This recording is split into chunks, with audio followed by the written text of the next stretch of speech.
Good morning, everyone. Today I'm going to discuss antiplatelets and fibrinolytic drugs.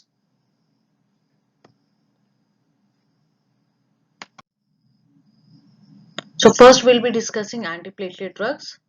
So the learning objectives are hemostasis, classification, mechanism of action and adverse effects.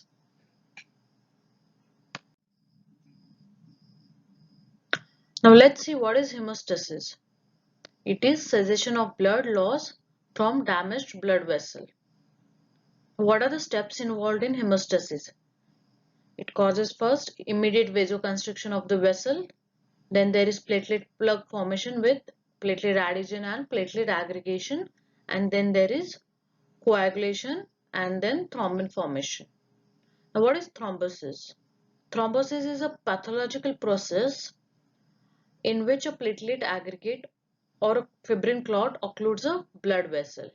Let's see in short what are types of thrombus. There are two types. First is arterial thrombus, second is venous thrombus.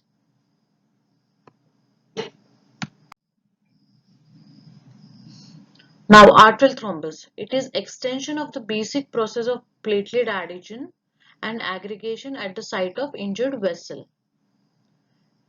It occludes the artery or disintegrates into emboli, occluding distal vessels, resulting in ischemic necrosis of tissue supplied by the artery. It is generally white in color. Now, coming to venous thrombus, it forms in an area of venous tussles.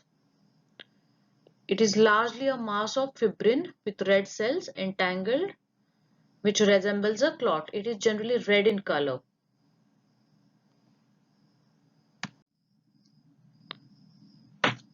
We are going to study antiplatelet drugs. So just in short, first we'll see what are the platelet aggregators. So these are, first is collagen, second is von Willebrand factor, then there is ADP, then thromboxane A2, then stress and thrombin.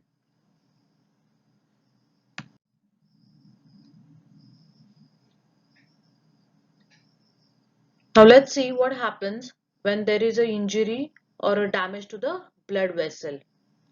There is generally activation of platelets. So the stimulation of platelets by collagen and thrombi activates membrane phospholipids to synthesis arachidonic acid, which forms from membrane phospholipids. It is then converted to thromboxane A2 by cyclooxygenase 1, which then activates glycoprotein second B and third A receptors, which is then converted to fibrinogen to fibrin. Similarly, with activation of platelets, there is a release of ADP, which activates P2Y1. Along with GQ, there is change in the platelet shapes, which increases phosphoinositol, which leads to activation of glycoprotein second B and third A receptors, ultimately which leads to fibrinogen to fibrin. Again, along with GI receptors, it inhibits adenyl cyclase, which decreases cyclic AMP, which again leads to activation of glycoprotein second B and third A receptors, which leads to fibrinogen to fibrin. So this we have already studied. This is just for your understanding. Now we'll be discussing the antiplatelet drugs.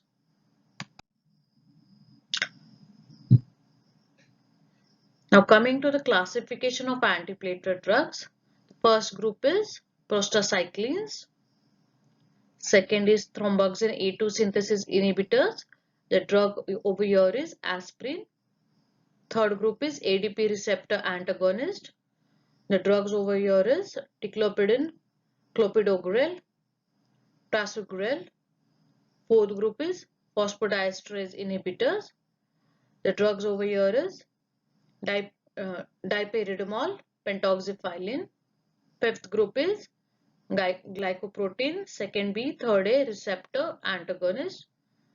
The drugs here is apixaban, eptifibatide and tirofiban. The last group is platelet thrombin protease activated receptor, which is also called as PAR1 antagonist. The drug over here is Vorapaxar. So now we'll be studying all these drugs in details. Now coming to the first group, that is prostacyclins. Now they are naturally occurring potent vasodilator and inhibitor of platelet aggregation. Produced by the vessel walls, they are also present in the brain, kidney and gut. Formed from the Pg endoperoxidase by the action of cyclooxygenase. They inhibit platelet aggregation by stimulating adenyl cyclase by increasing cyclic AMP levels in platelets. Prostacyclins also cause hypertension, tachycardia, headache, intense facial flushing. These are very unstable. Their half-life is approximately 3 minutes. Epoprostenol is a prostacyclin which is used during hemodialysis.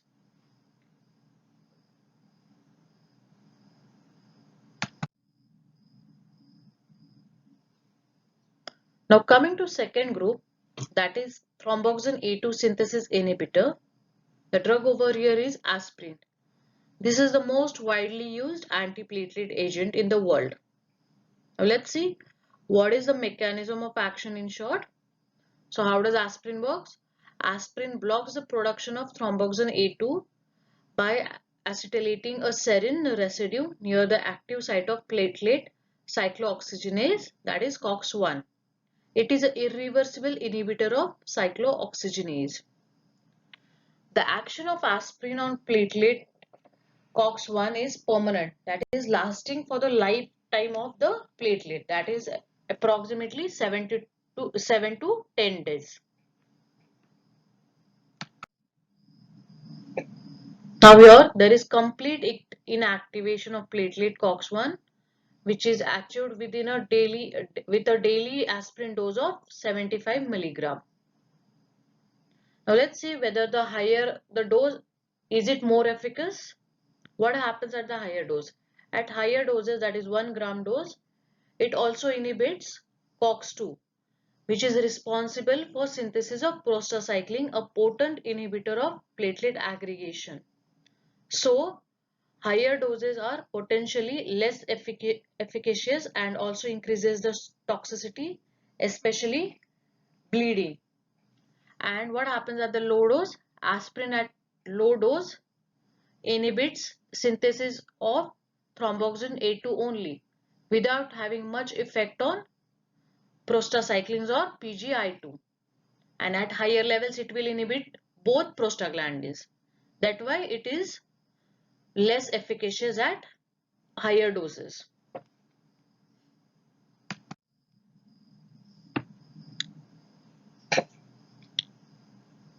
Now let's see the uses of aspirin, where it is used. It is used in prevention of acute myocardial infarction patients, in patients of unstable angina, in prevention of pre-infarction in patients of acute myocardial infarction and ischemic heart diseases. Third, in prevention of stroke patients, of cerebrovascular accidents. Fourth is prevention of preeclampsia. Fifth is for improving prognosis in patients with atherosclerotic peripheral vascular disease. Sixth is percutaneous angioplasty for coronary thrombosis. And primary prophylaxis of thromboemboli in patients with prosthetic heart valves. So these are the indications or uses of aspirin. Now let's see the side effects or the adverse effects of aspirin. So there will be dyspepsia. This is dose related adverse effect. There can be erosive gastritis also. Peptic ulcers with bleeding and perforation. Use of enteric coated or buffered aspirin in place of plain aspirin tablets does not eliminate the risk of gastrointestinal side effects. The overall risk of major bleeding with aspirin is 1 to 3% per year.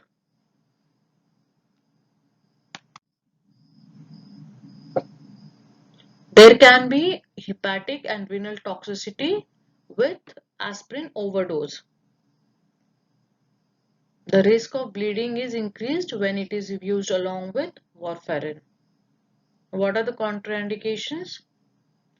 Contraindications are history of aspirin allergy characterized by bronchospasm.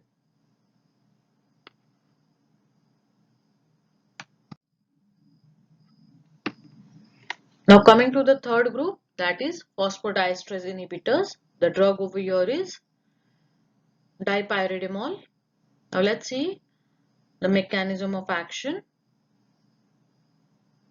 It interferes with the platelet function by increasing the cellular concentration of cyclic AMP.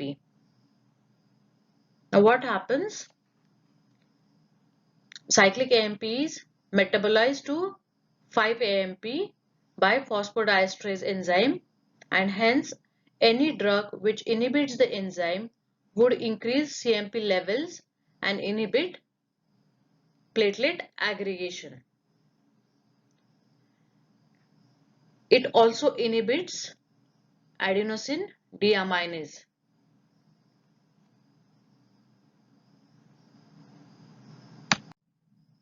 What are the other properties? It is a potent coronary vasodilator. Now it has a minimal effect on blood pressure and cardiac work. It can be used in doses of 100 mg BD or TDS. It is used along with aspirin to prevent ischemic stroke in patients of transient ischemic attacks. It is also recommended for use of intermittent claudication.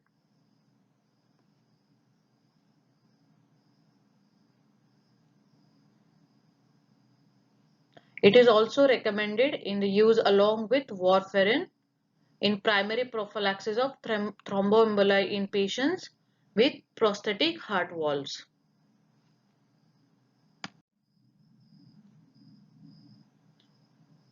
Now let's see what are the adverse effects.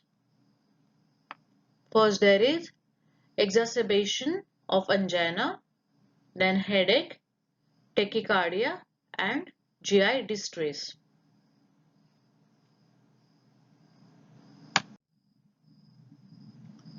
Now let's discuss what is pentoxifylline.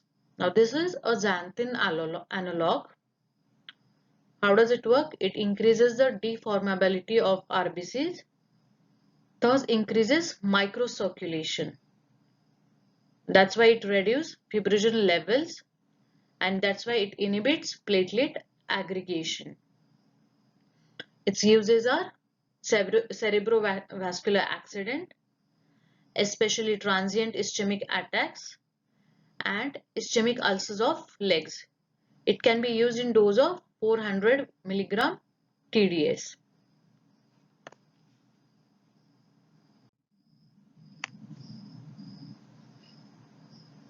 Now coming to the fourth group, that is ADP antagonist. The drugs over here is ticlopidine, clopidogrel, and prasugrel. Now first we'll be speaking about ticlopidine. Now let's see how does ticlopidine works. Now what happens is platelets contain two purogenic receptors, that is P2Y1 and P2Y12. P2Y1 is responsible for the shape change and aggregation.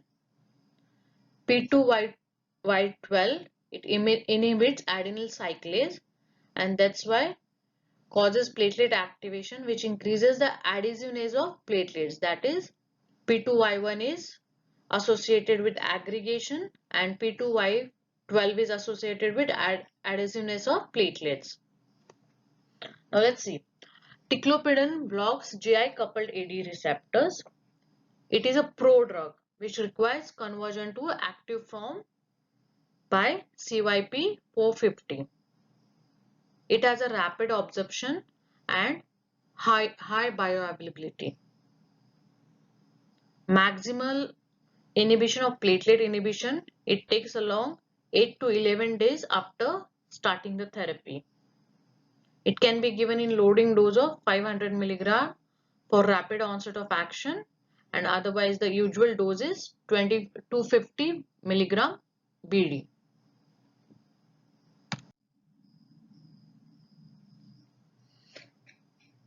Let's see, it has a long duration of action. We've already discussed that it has a maximal inhibition of platelet aggregation is not seen until 8 to 11 days after starting the therapy. Now let's see what are the adverse effects along with ticlopidin. The most common side effect with ticlopidin is nausea, vomiting and diarrhea. It causes severe neutropenia. Also causes fatal agranulocytosis with thrombopenia has occurred within the first 3 months of the therapy.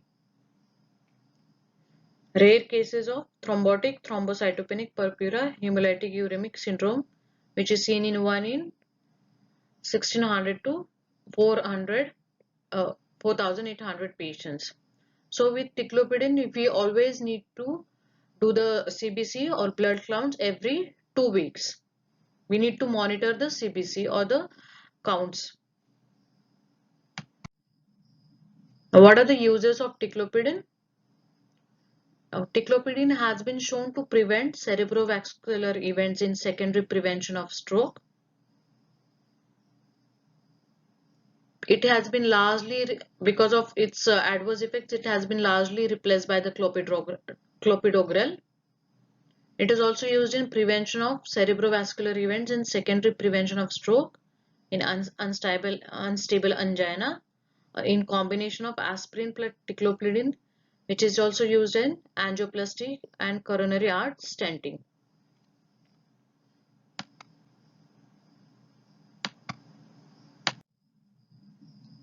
Now coming to clopidogrel, it is closely related to ticlopidin.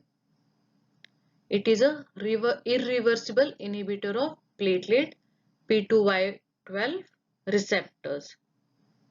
Now we've already discussed Y12 are associated with adhesion.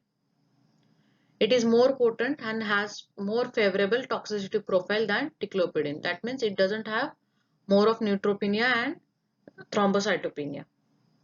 It is also a prodrug with slow onset of action. The usual dose of clopidogrel is 75 mg per day. Now let's see the uses of clopidogrel. The drug is better than aspirin in secondary prevention of stroke. The combination of clopidogrel along with aspirin is superior to aspirin alone. It is also used for prevention of recurrent ischemia in patients with unstable angina. It is also used after angioplasty and coronary stent implantation. It also reduces the myocardial infarction and death in patients with recent myocardial infarction or stroke. It is established peripheral arterial disease, acute coronary syndrome also. It has shown beneficial effects.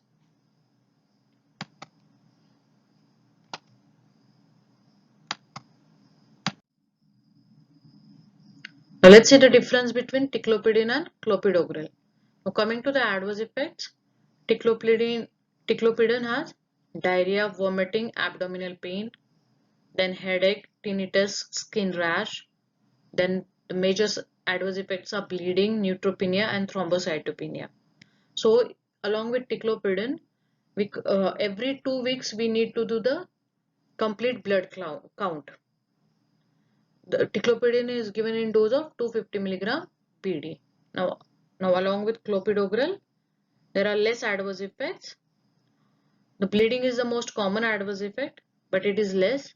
There is also less bone marrow toxicity. There is no neutropenia or thrombocytopenia. There is mild diarrhea, epigastric pain and rashes. It is given in dose of 75 mg OD. And along with clopidogrel, we need not do the blood counts or we need not monitor the CBC every 2 weeks.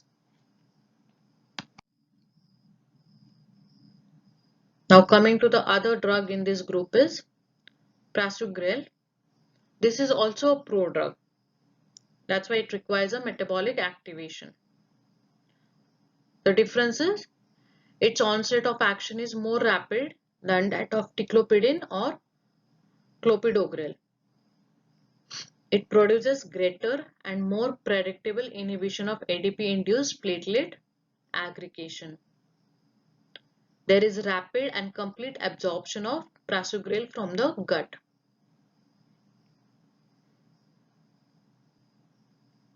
Virtually all of the absorbed prasugrel undergoes activation, and only 15% of absorbed clopidogrel undergoes metabolic activation.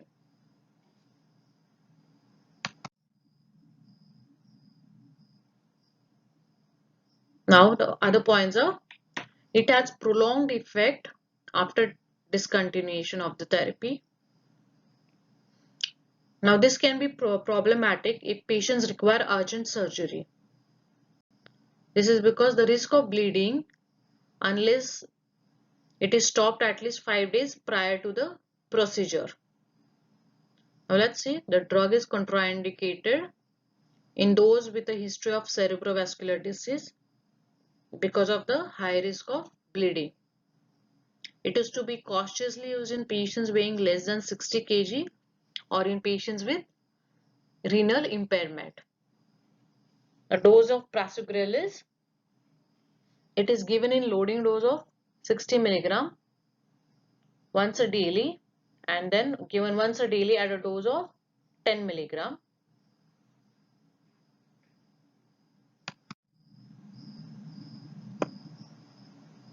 Now coming to the newer antiplatelet agents in this same group, these are cangrelor and ticagrelor.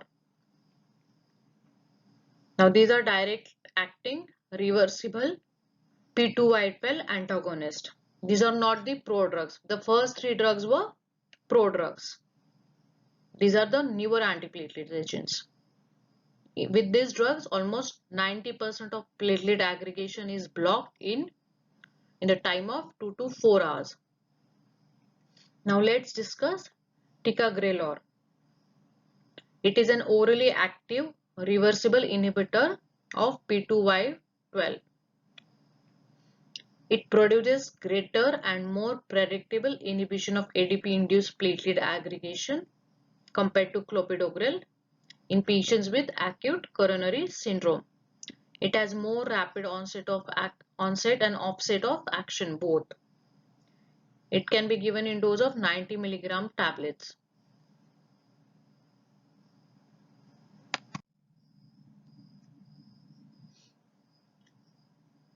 When compared with clopidogrel, ticagrelor produced greater reduction in cardiovascular death, myocardial infarction, and stroke at 1 year. Now let's see the current status of ticagrelor. It has been approved in 2015.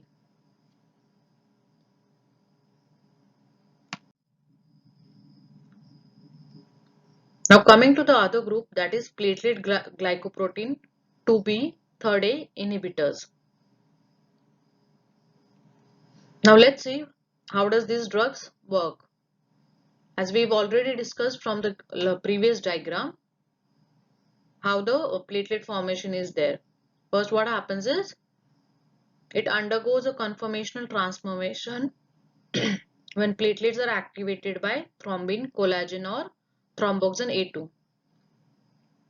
This transformation endows glycoprotein with the capacity to serve as a receptor for fibrinogen and von Willebrand factor. This anchors platelets to the foreign surfaces and to each other, thereby mediating aggregation. Thus, inhibitors of these receptors are potent antiplatelet agents. Now let's see which are the drugs. The first drug in this group is apixaban.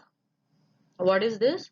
It is a Fab fragment of humanized monoclonal antibody directed against the alpha 2b beta 3 receptor. Now it also binds to the glycoprotein 2B third A and inhibits fibrinogen cross-linking of platelets, which is a final common pathway of platelet aggregation. Now its plasma half-life is approximately 30 minutes. But antibody remains bound to the alpha 2b beta 3 receptors and inhibits platelet aggregation for at least 18 to 24 hours after infusion. What is the dose? It can be given in dose of 0.25 milligram per kg bolus followed by 0.125 gram per kg per minute for 12 hours or longer. What are the uses? It can be used in patients who are undergoing percutaneous angioplasty for coronary thrombosis. Also to be used in patients to prevent restenosis, recurrent myocardial infarction and death. Now what is restenosis? To prevent the restenosis of the stent or after the stent replacement surgery.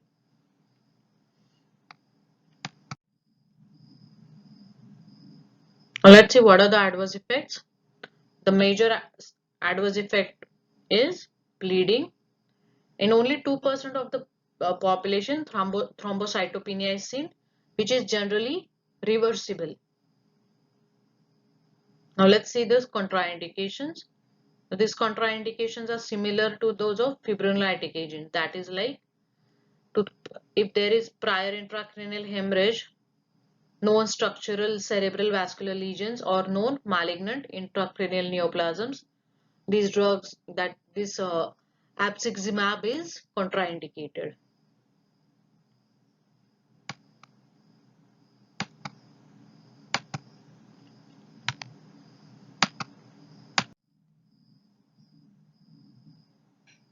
Now coming to the second drug in that group, that is eptifibatide.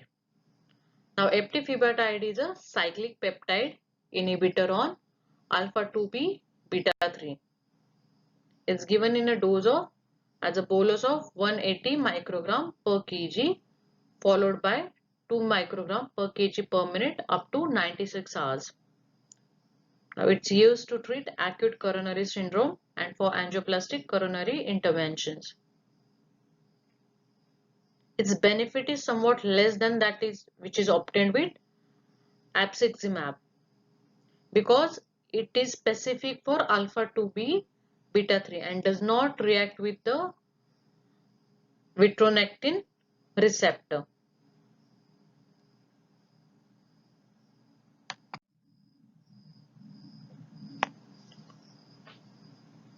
Now your platelet aggregation is restored within 6 to 12 hours after cessation of infusion. Eptifibatide is generally administered in conjunction with aspirin and heparin. Now let's see what are the adverse effects. The adverse effect is bleeding and thrombocytopenia is seen in 0.5 to 1% of the patients.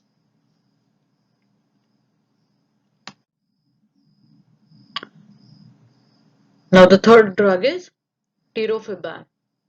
Now it is a non-peptide small molecule inhibitor of alpha 2b beta 3.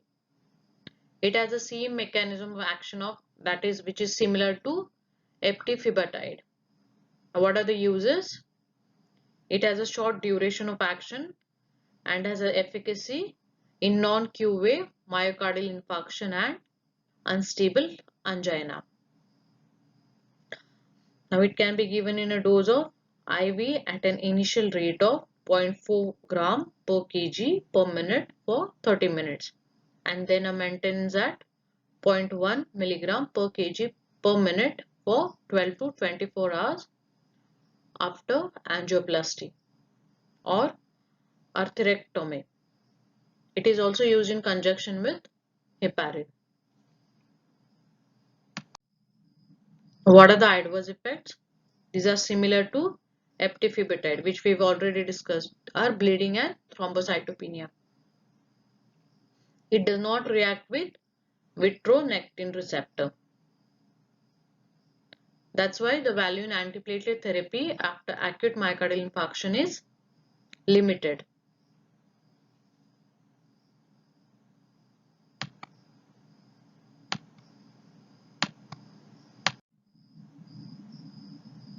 Now coming to the last group, that is thrombin receptor antagonist. These are also called as PAR1 antagonist, that is PAR1 antagonist. The drugs are Vorapaxar and Atopaxar. Atopaxar is still in clinical trial in phase 2. We'll be speaking about Vorapaxar. It is an orally active, high affinity, potent and competitive reversible antagonist of PAR1 expressed on platelets. So it blocks thrombin mediated platelet activation. Its bioavailability is 100%. It has recently obtained the FDA approval in 2014. What are the indications? It is used to reduce thrombotic cardiovascular events in patients with history of myocardial infarction. It is given in a dose of orally as a tablet in dose of 2.08 milligram with aspirin or clopidogrel daily. Now, what are the adverse effects? There is clinically significant bleeding, which is seen almost in 15.5% of the patients. Then there is anemia, depression, intracranial bleeding, which is 0.4%. The contraindications with this drug is history of stroke, history of transient ischemic attack, and intracranial hemorrhage.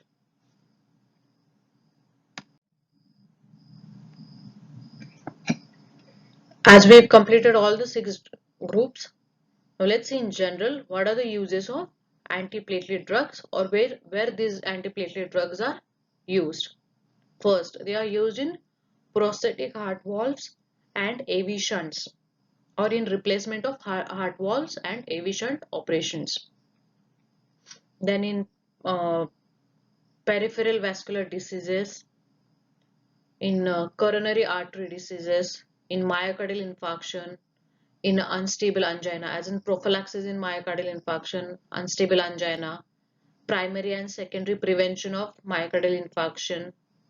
It is also used in coronary angioplasty, stents, bypass implants, then in cerebrovascular transient ischemic attacks and venous thromboembolism.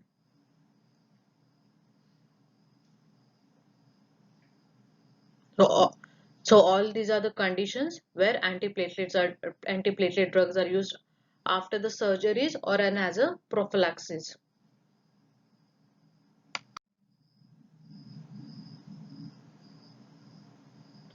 Now, as we've completed with antiplatelets, now we'll discuss fibrinolytic drugs.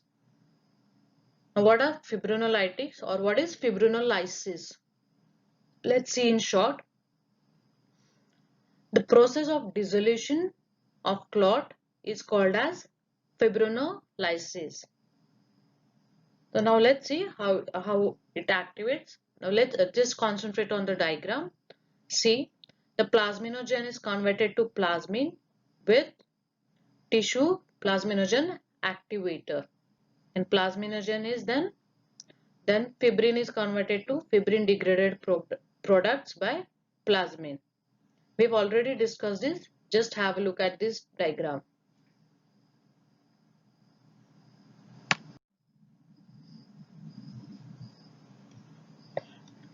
Now coming to the other slide, Just see the diagram. See, first the plasminogen is converted to the plasmin, and then from fibrin to fibrinogen degraded products, as we've seen in the previous slide. Now the plus sign indicates these are the fibrinolytic agents.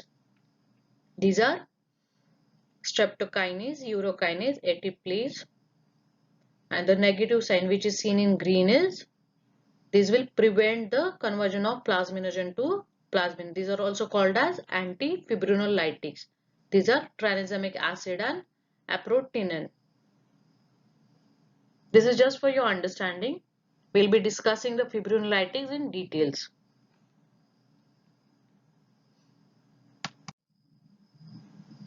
Now coming to fibrinolytics or fibrinolytic drugs.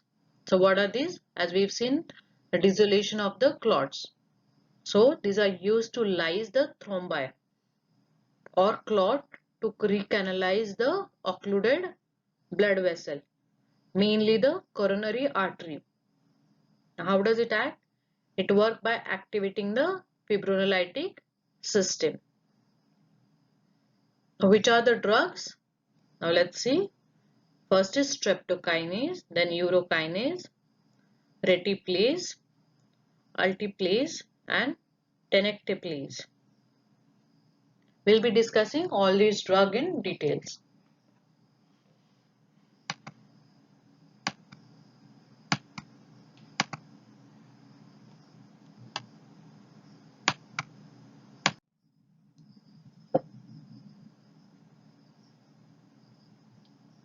The first drug is streptokinase. What is the source of streptokinase? It is obtained from beta hemolytic streptococci. Now, how does it work? Or what is the mechanism of action? It binds with circulating plasminogen to form complex that activates plasminogen to plasmin. What is the half-life? The half-life is approximately 30 to 80 minutes.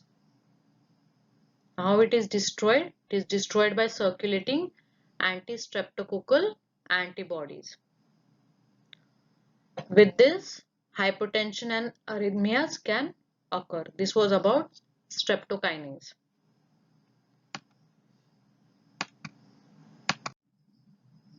What are the uses of streptokinase? It is used in acute myocardial infarction in a dose of 7.5 to 15 lakh international unit IV over 1 hour period. The indications are deep vein thrombosis and pulmonary embolism. Now, what are the adverse effects of this streptokinase? There will be bleeding, hypertension, allergic reactions, fever, arrhythmias. Now, what are the contraindications? A recent trauma, surgery, excuse me, abortion, stroke, severe hypertension, peptic ulcer, bleeding disorders. This is contraindicated because it can lead to or it can aggravate all these conditions. The other contraindication or where it cannot be used is it cannot be repeated within 1 year of use because of formation of anti-streptokinase antibodies.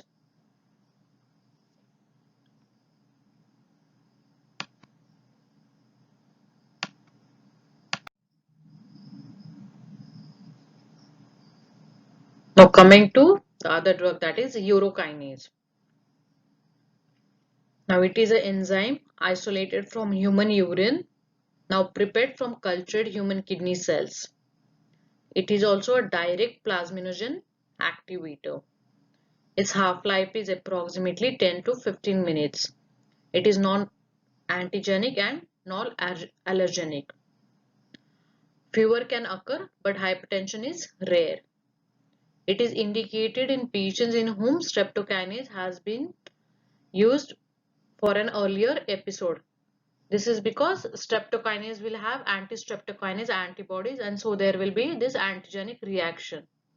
So alternatively, you can use urokinase. But let me tell you, streptokinase is cheaper, but we cannot as we discussed in previous slide, we cannot use streptokinase within 1 year of the time if it is used in the same patient. After 1 year, you can use streptokinase. So the alternative here is urokinase.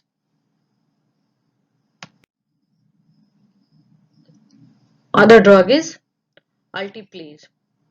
It is a recombinant tissue plasminogen activator. It selectively activates plasminogen bound to fibrin. It is also non-antigenic, not destroyed by the antibodies as we've seen with streptokinase. It is rapid acting and more potent. It is very superior in dissolving old clots. Its half-life is 4 to 8 minutes. The adverse effects associated are nausea, mild hypertension, fever may occur, but it is expensive as compared to streptokinase.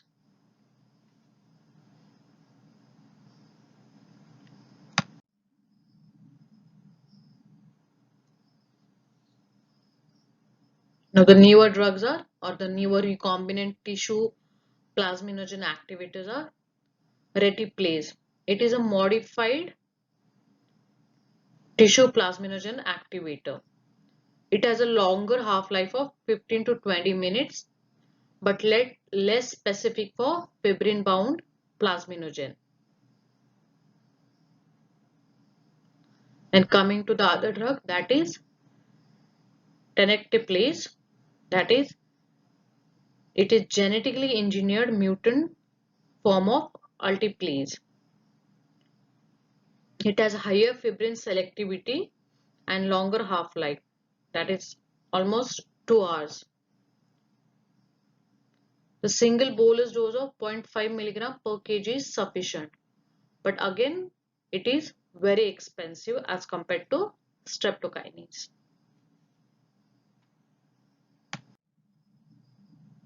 Now let's see where these drugs are used. All the fibrinolytics used in acute myocardial infarction, in deep vein thrombosis, in pulmonary embolism, in peripheral arterial occlusion and ischemic stroke. So here we'll stop this lecture. Thank you.